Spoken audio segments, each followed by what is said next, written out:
That's a big story. The banner headline from the Punch: Associates reflect on Buhari's final months. The writers to that one. State burial begins in a... He fell ill. Were you told the hospital where he fell ill in 2017? Did any of you know? No. And now, they have invited Aisha. Remember that for 3 months, this woman was kept incommunicado. She was sidelined.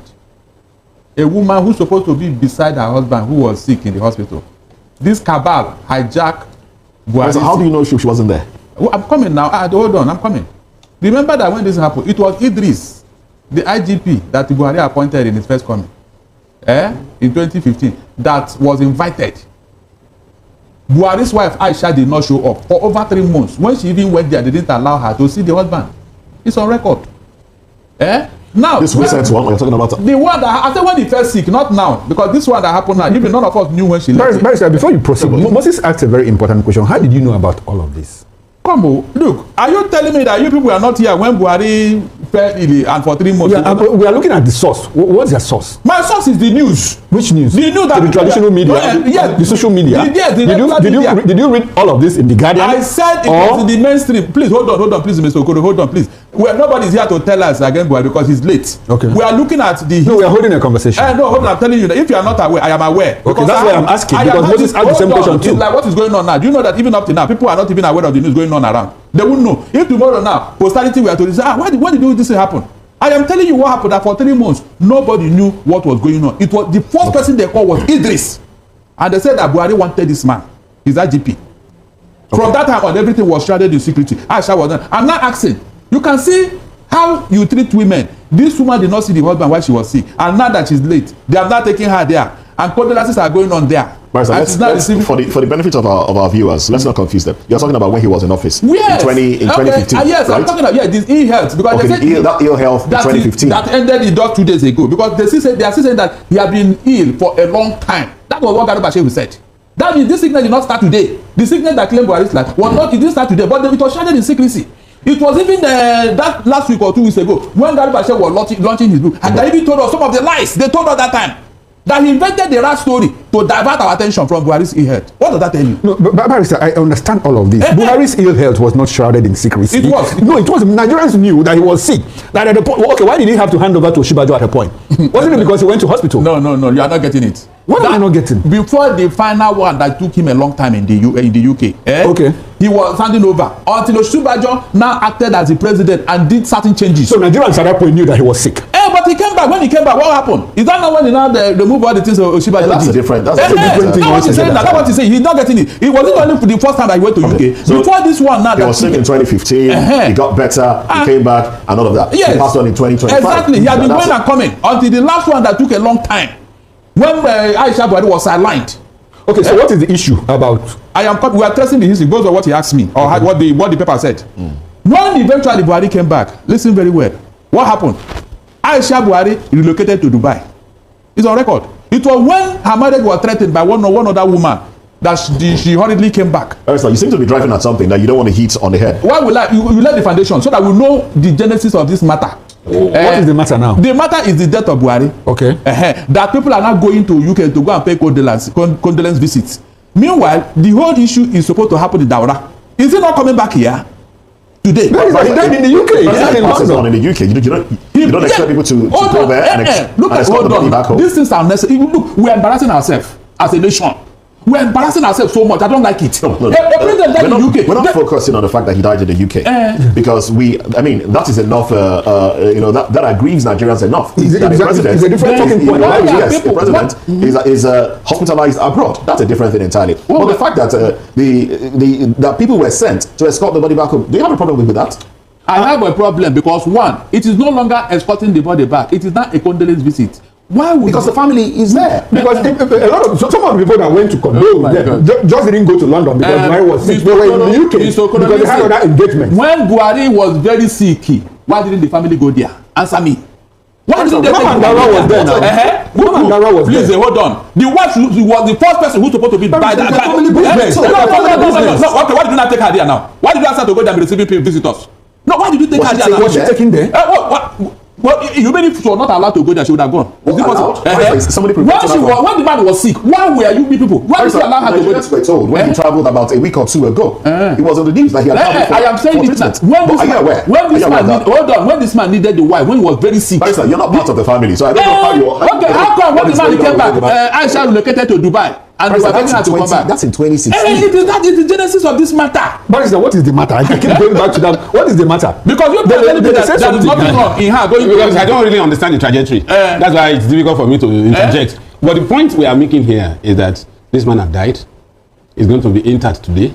I think Barrister is driving at something else entirely, but he doesn't want to say it. Well, you don't want me to say it. You don't want me to say it. People don't want to say it. I have made 2 points here, but you don't want to agree with me. And you see, the wife holds the prerogative of when to be with him and then when not to be with him. Nobody stopped her from visiting her husband those early days. I don't believe it. And see, I recall that when Akeredolu was recuperating in Germany, yes, the wife was busy here in Nigeria, attending to some other things. There's a lot going on social media, and a lot of Nigerians are pointing to the fact, to statements once made by Mazi Nnamdi Kanu, that there's a real Buhari and there's a double. I mean, that made the news. It was all in the papers. If you still check papers, you will see it. The story of a double for Buhari. And he predicted when the real thing will happen. The double 2 years after he leaves office. Yeah, that's when they will expose what happened. That's what who said? That was what Nnamdi Kanu said. That 2 years after he leaves office, the real truth will come out. That's the truth. How come? Mr. Besu, listen very well. How come when Buhari came back from UK from his sick leave, Abi? We are not privy to why she may have. The wife relocated to Dubai. Are you not supposed to be nursing your sick husband who came back from sickness? Is it not important? No, tell me it did not happen. Tell me now. But the point is, whatever we are saying here, the president's family has a right to their privacy, and then rather than begin to unearth what we cannot really hold on to, the best bet is for us to just sympathize with these people in this hour of need and let them sulk, and then maybe pray for them to have that fortitude. Because no matter how old you are, even as a father, your child will not want you to die. And no matter how old you are, as a woman married to you, will not wish you dead. And so the woman is mourning now, and wherever she is, she can be visited. And I'm sure that she will accompany the corpse home to Katsina today. And so whatever it is, let them continue to sympathize with her and also give her the courage to be able to withstand this kind of calamity that has befallen her. So maybe we should raise that. You remember my Bible says you shall know the truth, and the truth shall set you free. If what you are saying now is the thing that happened, the right thing, if it is, in fact, if that's the situation, nobody will break head over these things now. But when they have created some doubt in the minds of people, why won't you look at what the people are saying so that we cannot continue on this trajectory? How many world leaders have paid condolence visits or sent a condolence message since Sunday? How many world leaders? Please, somebody answer me. How many world leaders? You mean they've not had, Abi? No, they've not had. Anyway, let's go to another topic. All right. Well, if there is truly a double, we'll find out in the coming years. Yeah, somebody will tell her the truth one day. Why not? But in the meantime, this is the information we have. Is what? No, is it that the double is being buried today? You have started again. You see now. You have seen him now. You said we should not talk about it. No, I was just pondering. Is it today? It's a rhetorical question. You are not here when Hadi Sariki dribbled the whole Nigeria for almost 1 year. Sirika, the aviation man. He 419 all of us until 2 days to Buhari's leaving office, and Buhari even went to go and commission an aircraft that is not our own. And which Buhari are you talking about? He said which Buhari? Is there any other one? Okay. I just want to. All right. Okay. Nigeria also lost a very important personality who was also Buhari's friend. That's the Awujale of Ijebuland, Oba Adetono. He died and he's been buried already. I would like for us to actually a few things. Mr. Fanimo. Now let's look at this headline from The Punch. It says, soldiers bar traditionalists from Awujale's Muslim funeral. Well, he opted for a Muslim funeral. He's a traditional ruler. I think he was for over 60 years, if I'm not mistaken. 65. 65 years. A traditional ruler of a community. And traditionalists were bad. What does that say to upholding culture? You see, there was a judicial intervention in this matter sometimes in the past that when he declared that he wanted to be buried the Muslim way, the traditionalists said no, that you can't have your cake and eat it. That you came in as a traditionalist and all the rites were performed and you are allowed it to happen, they allowed such to happen. But suddenly, after spending many years on the throne, we now wanted to shift from the norm. I think there was a case, and the judge came up with the verdict that he has the prerogative to decide.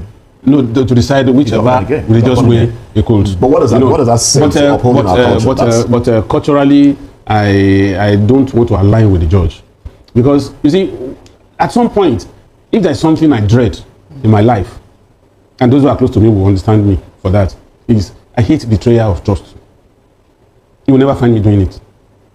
The fact that you allowed, because you were bent on becoming the Awujale, you allowed the traditionalists to keep you in a secluded place for 3 months, performing rituals every day of and those 3 months, 90 days. You start on that stool for 65 years. And you start on the stool for 65 years, for God's sake. You are not changing the game. Suddenly, you say you are now a born-again Muslim, and then that nobody. And unfortunately, some traditional rulers are now towing this line. And in a way, even as sophisticated as Britain is today, when the passage rites were to be done for the Queen when she died, a lot of things came up. There was a particular stone that was brought out. Even a goat was leading the military parade and all that. So if at that level they still uphold their culture and tradition, why would we? Why should we? It's really concerning if you honestly go through why should we go through this trajectory? If you know you are not ready for all these things, stay out of traditional issues. Yeah. It's not compulsory that it must be a king. Barrister, please hold on. Let's hold on to our thoughts now. Let's quickly run to the streets where Matthew Ogunswada is to speak to Nigerians on stories that made it to the cover pages. And then when we come back, we'll pair the economic indices between his time in office and now. But we're talking about traditionalists, Awujale, of Adetona, his passing, and the fact that traditionalists came to the burial to perform the traditional rites, and soldiers prevented them from entering. Basically drove them away, because before his death he had opted to be given a Muslim burial. Barrister Darlington, you were going to say something before we had to go to the streets. In reaction to what Dele said, that he did not agree with the judge, I want to disagree with him. With who, the judge or? No, I want to disagree with Dele, yes. Okay. Because your traditional whatever cannot supersede the law of the court, where freedom of association is entrenched, freedom of movement, freedom to decide who will be your friend or not. All those things are there from section 34 to 42. They are all there. If the court is looking at that, this man say, look, I don't want such association again. Is it not his choice? What if your tradition has become obsolete and obnoxious? We're talking about a traditional ruler. I am coming. We're talking about the person. I am coming. There are so many things that happened before that cannot happen now. Like the Aro and Akakanfo of Yoruba land. I challenge Ebagani to go through the same ritual and let's see what will happen. Those things are becoming obsolete. When Oba Teju Osho was to go through the same thing, they told him what the gods will serve in a day. He said, no, I can't go through this. Oba Teju Osho, eventually he had his way. So certain things are becoming obsolete because of their wider implication.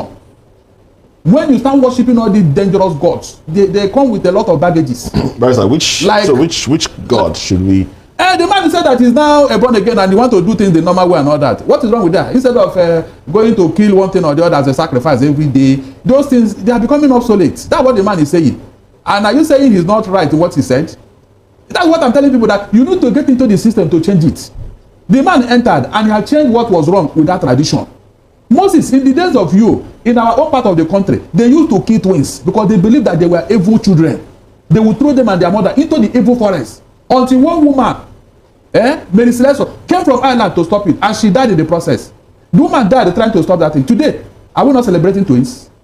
You can see. So when some of this traditional whatever is no longer relevant, please let us discard it. Nobody should blame the Awujale. Nobody. This was the man they had to come and view the coup plot of his sons. What's it called? Dikbo, Olarewaju and Co. When Abacha was showing the video, Awujale said, I forgot my glasses at home. I can't see anything. That was what he said. Just to exonerate himself. What do you want him to say? That he saw his sons plotting a coup against Abacha. Is that what you want him to come and confirm? So at times, you apply wisdom. Why do you think he stayed up to this time? Tell me. Why do you think he stayed up to this time? If he actually violated the so-called tradition, he wouldn't have stayed up to today now. 65 years in the throne. That means he entered at the age of 31 or so. So please, it's important that we leave all these things. It did not help us. and it will never help us. Okay, essentially, I think what is happening here is what is described as a clash of civilizations. Because this is one civilization that is trying to take over, to subjugate another one. But unfortunately, when scholars list civilizations, they don't even mention Africa as a civilization, because Africa has been subsumed by either the Western or the Islamic civilization. We have the Western civilization, we have the Islamic, we have the Cynic, which is the Chinese civilization, we have the Hindu civilization, and maybe the Latin American, Southern America, they try to mob them together as a civilization, but that is still in contention within the academic circles. What I see happen is that, look, we have an African civilization that is actually not existent, that is being further subjugated by an outside civilization, and in this case, which is the Islamic civilization, because the man has opted for an Islamic barrier. And unfortunately, our Africans fail to realize that this particular civilization is the tradition of some people. Yes, it's the tradition of some people. Of course. But when the thing crosses over, when it is a crossover, we tend to, it's like when you say that Africans are pagans, Africans are natives, Africans are tribesmen. You know, but in Europe, you see vernacular. And in Europe, you see them as ethnicities, ethnic nationalities, and all of that. That's exactly what is playing out. But I'll reduce it to what Baba Olusegun Obasanjo, my idol, you know, as far as I'm concerned. Yeah, what? My idol, one of Nigeria's best presidents. Obasanjo says that, look, in as much as I attend churches. He attends churches, but he's not going to do away with his Ifa priest. So that's exactly, I think I'll reduce it to that. It is for the Ajowale, you know, Sikiru Adetona to have made a choice, and it's good for people to respect his choice. There's an elderly man in my community, you know, not in my community, in my compound. And the man was a traditionalist, but like when he thought that it was time for him to go, he converted to Catholicism. He became a Catholic. You know, he was baptized and all of that. And when he died, it was the church that buried him. That's his wish. So that is what the Adetona wanted. Are we not going to see a further whittling down or fading away of African civilization, of African culture, exactly? Is that not what we'll see? That is what is done. We've already been to the ones like that involve fetish practice. Let us do away with it. No, but Barrister, what is fetish? Don't just say something about the burial of the king of England. What are those? What do they do Halloween? That's rituals. They still do Halloween. They still do Halloween. Hold on. Celebration of witches. Yes, hold on. They do all those things. Are you aware that in some traditions, people are buried alive with a king? That was in the only days. Nobody does that anymore. Even Europeans did it. Good. How come it was discarded? I remember the pharaohs of Egypt. This is their tradition. Have they not done away with it? It's the same way people are doing away with some of the this year people are celebrating. What we are saying is, what are those the cultural ingredients in Africa that were morally right, that were righteous, that didn't have to take people's blood? Is it not better that we begin to emphasize those things, like communal living? Is it not saying we talk today? No, it is not.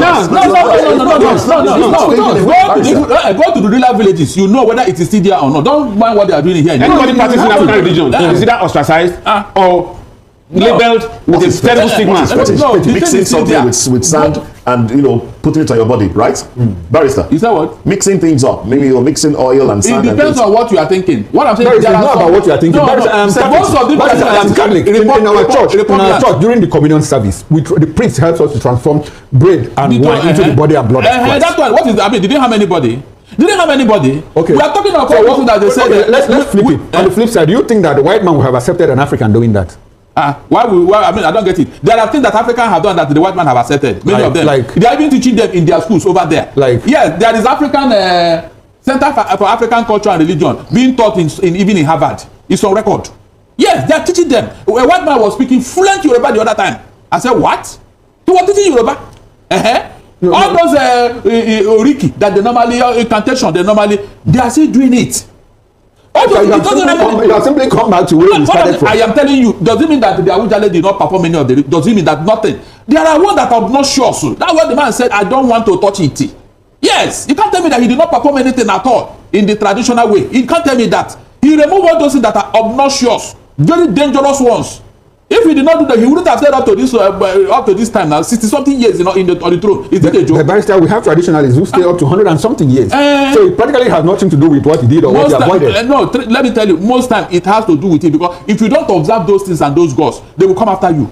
But the Awujale, I am telling you about people that observe those things and they lived longer than the Awujale.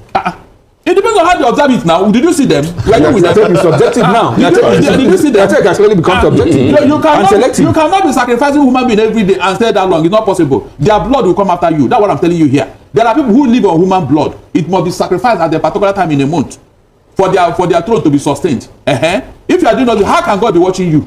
Okay, but let's go into some of the headlines now. Natasha is on the table today, Mr. Fanimo. Now, this is the headline. Well, this is the headline. This is the headline. From the let's take two papers now. From the Punch, it says Natasha fires back at Akpabio over reinstatement challenge. From the Guardian, Akpabio appeals against court order for Natasha's recall. Those are the headlines. It is within the right of Akpabio to challenge the court process, even up to Supreme Court. So nobody's going to deny him that. More so, he is also a lawyer like Natasha.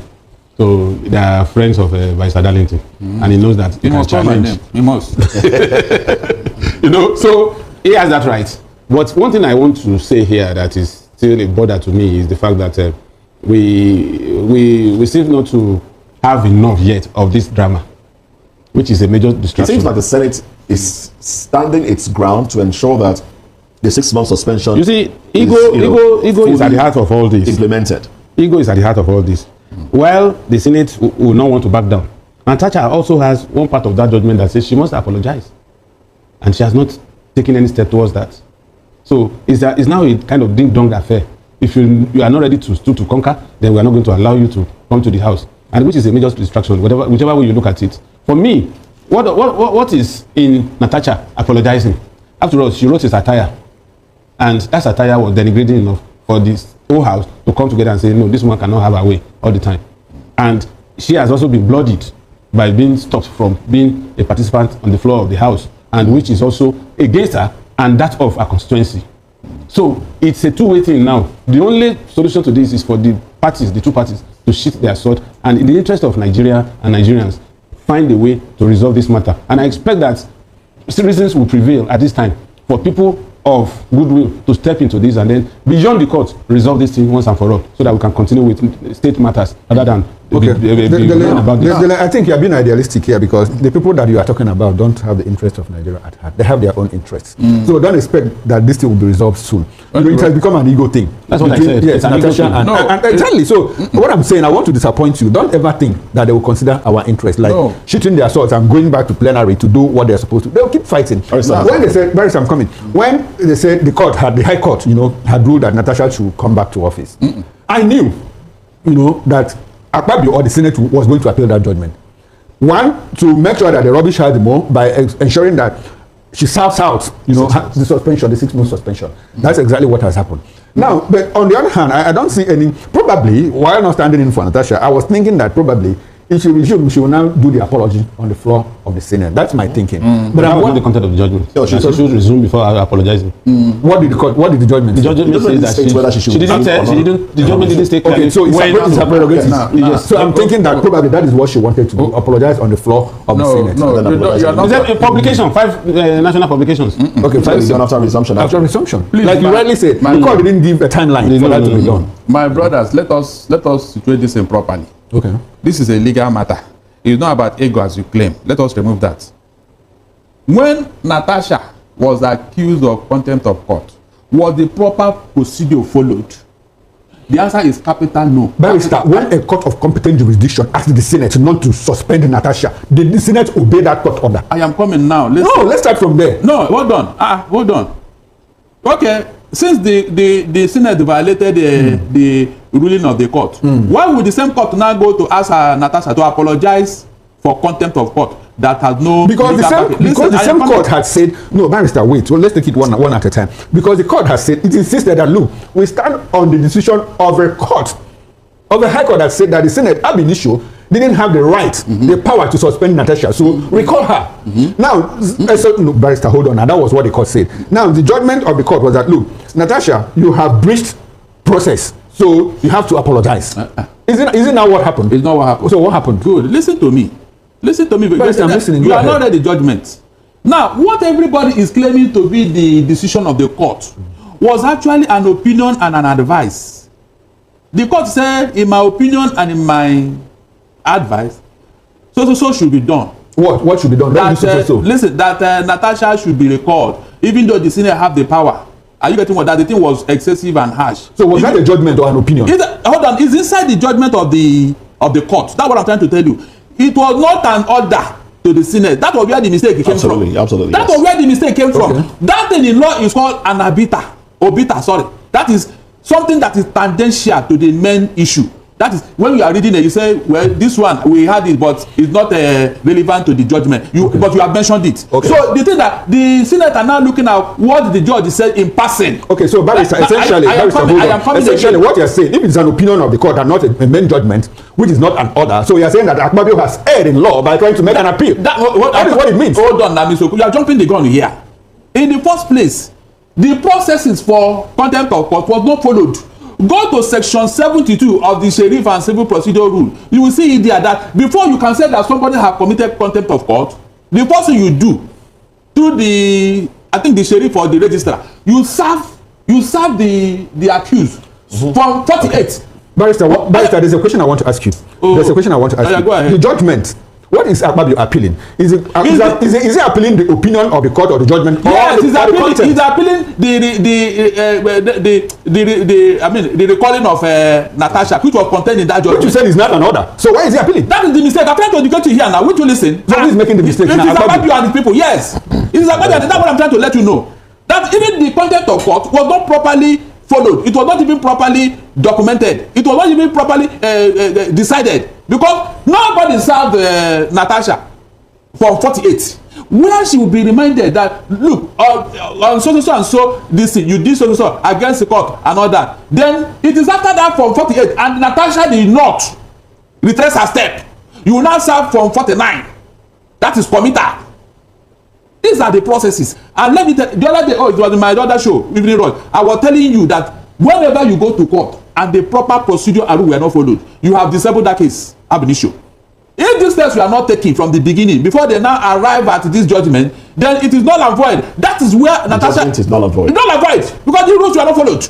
You don't woke up and say, you are charged accused of a contempt of court.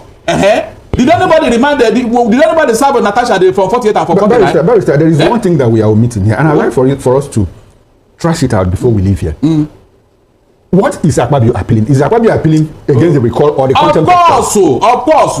A recall was not a judgment, but an opinion. Hold on. The contempt of court was not even for Akpabio, it's for Natasha. So why will you go to court against? It's the recalling of Natasha, because Natasha is threatening that by today she will go back to the Senate. Which is not an order, which is not the judgment of the court, but just an opinion. It is not left for you and Akpabio to ask yourself, what are you doing? Yes, it is left for you and Akpabio to ask, what are you appealing for? Is that judgment that said he should, maybe his lawyers misled him?